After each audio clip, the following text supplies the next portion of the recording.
To my channel Mohan trending vlogs. So ఈరోజు మనం dialysis లైఫ్లో మెయిన్గా తెలుసుకోవాల్సింది హెపటైటిస్ బి వ్యాక్సినేషన్. సో ఇది డయాలసిస్ పేషెంట్స్కి ఎందుకు వ్యాక్సినేషన్ వేయాలి, దీని యొక్క ఇంపార్టెన్స్ ఏంటి, అసలు హెపటైటిస్ బి డయాలసిస్ పేషెంట్ కానీ ఎలా సంక్రమిస్తుంది, ఇలాంటివన్నీ మనం ఈ వీడియోలో తెలుసుకుందాం. ఇప్పటివరకు మన ఛానల్ ఎవరైనా సబ్స్క్రైబ్ చేయకపోతే సబ్స్క్రైబ్ చేసుకోండి, పక్కన ఉండే బెల్ ఐకాన్ కూడా ప్రెస్ చేయండి. నేను చేసే వీడియోలన్నీ కూడా నోటిఫికేషన్ రూపంలో మీకు అంతా ఉంటాయి. మనం ముందుగా చెప్పుకున్నట్టే హెపటైటిస్ బి ఇంజెక్షన్ అనేది చాలా ఇంపార్టెంట్ అనమాట. సో ఎందుకంటే కనుక డయాలసిస్ పేషెంట్కి ఇమ్యూన్ సిస్టమ్ అనేది కొంచెం వీక్గా ఉంటుంది. వాళ్ళు విత్ డయాలసిస్ మిషన్స్ కానీ లేదంటే డయాలసిస్ ఏరియా కానీ ఇవన్నీ కూడా ఎక్కువగా షేర్ చేసుకుంటూ ఉంటుంటారు. ఆ ఒక మిషన్లో వాళ్ళ బ్లడ్ అనేది కంటిన్యూస్గా ఎక్స్పోజ్ అవుతూ ఉంటుంది. అంతేకాకుండా వాళ్ళు రిపీటెడ్ బ్లడ్ ట్రాన్స్ఫ్యూషన్ కూడా చేసుకోవాల్సిన అవసరం ఉంటుంది. ఇలాంటి సందర్భంలో హెపటైటిస్ బి వ్యాక్సిన్ అనేది చాలా ఇంపార్టెంట్. హెపటైటిస్ బి వైరస్ మనం సంక్రమించకుండా ఇదైతే మనకి ఉపయోగపడుతూ ఉంటుంది. సో దీన్ని మనం డాక్టర్ గారిని ప్రిస్క్రైబ్ చేయించుకుని మనకి ఎంత యూనిట్స్ అయితే కావాలో దాన్ని ఒక డోసేజ్ మాదిరిగా తీసుకుంటే మనకి హెపటైటిస్ బి రాకుండా మనం నివారించుకోవచ్చు.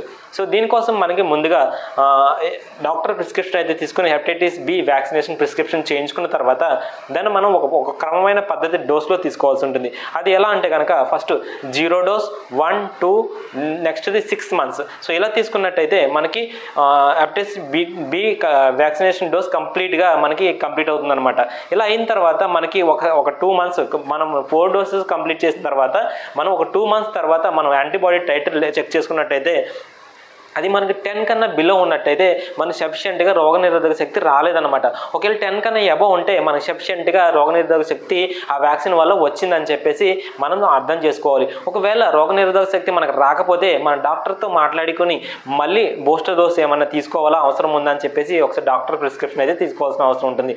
ఒకవేళ మీ అబౌట్ 10 కనుక మనకి రిపోర్ట్లో టైటర్ వాల్యూ వచ్చినట్టయితే ఆ రిపోర్ట్ మన ఎవ్రీ 3 monthsకి ఒకసారి లేదా 6 monthsకి ఒకసారి మనం ఆ టైటర్ వాల్యూస్ని టెస్ట్ని రిపీట్ చేసుకున్నట్టయితే ఒకవేళ వాల్యూ తగ్గినట్టయితే మనకి ఇంకొక బూస్టర్ డోస్ కానీ లేదంటే రిపీట్ వ్యాక్సినేషన్ కానీ మనకి చేయించుకోవాల్సిన అవసరం ఉంటుంది. ఇవన్నీ కూడా మీరు డాక్టర్ అండర్ పర్యవేక్షణలో మనం చేయించుకోవాల్సి ఉంటుంది. ముఖ్యంగా డయాలసిస్ పేషెంట్స్కి ఈ వ్యాక్సిన్ అనేది చాలా ఇంపార్టెంట్. సో దీని ప్రాముఖ్యతను తెలుసుకుని దీని గురించి మరింత అవగాహన చేసుకుంటారని నేను అర్థం చేసుకుంటున్నాను. మీరు ఎవరైనా కామెంట్స్ రూపంలో డౌట్స్ అడగాలంటే కామెంట్ చేయండి. నా వీడియోని అందరికీ షేర్ అయ్యేలాగా షేర్ చేయండి.